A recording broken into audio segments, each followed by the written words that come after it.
It's not uncommon for indie developers to take a well-known formula and put a new or different spin on it. In the case of Castaway, from the solo developer at Canary Games, the top-down Zelda format is put under the shrink ray to create something like Link's Awakening in miniature form.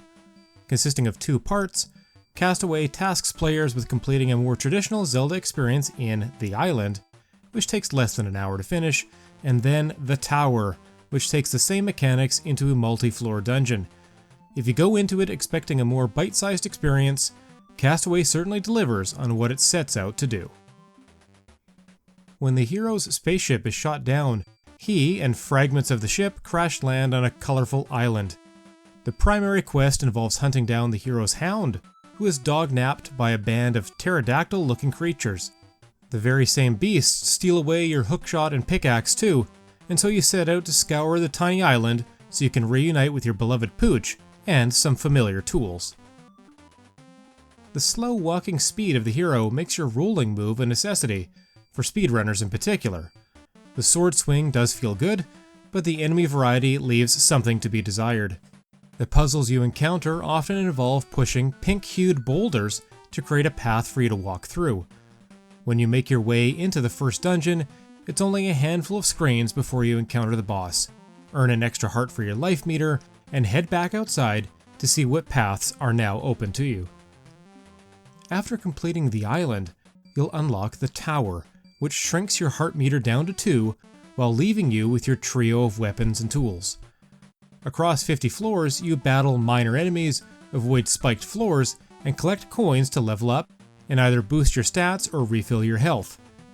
It only took a handful of tries for me to finish the tower, but I'd consider myself a seasoned veteran of the genre.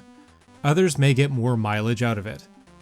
Nonetheless, I ended up enjoying the tower portion of Castaway even more so than the island, so it was a nice bonus to have after finishing what is essentially the game's story mode. What adds more flavor to the package is a handful of settings for playing the island, including pacifist and invincible modes for newer players, and unfair and speedrun modes for more adept ones. Visually, Castaway takes clear inspiration from Link's Awakening and the 2 Oracle games, but there's an effective use of color throughout the island especially. The soundtrack is appropriately light but epic, and the sound effects make the combat and exploration more enjoyable.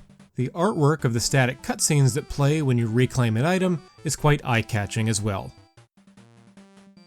Castaway offers a pleasant way to pass a few hours for those wanting a light Zelda experience, or maybe for those who've never had one.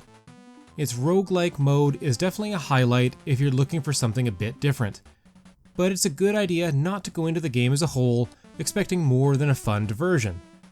I'd love to see either a new setting for a sequel or new game modes added in the future, as there's a lot to like about the simple charm of this deserted island and its plucky hero.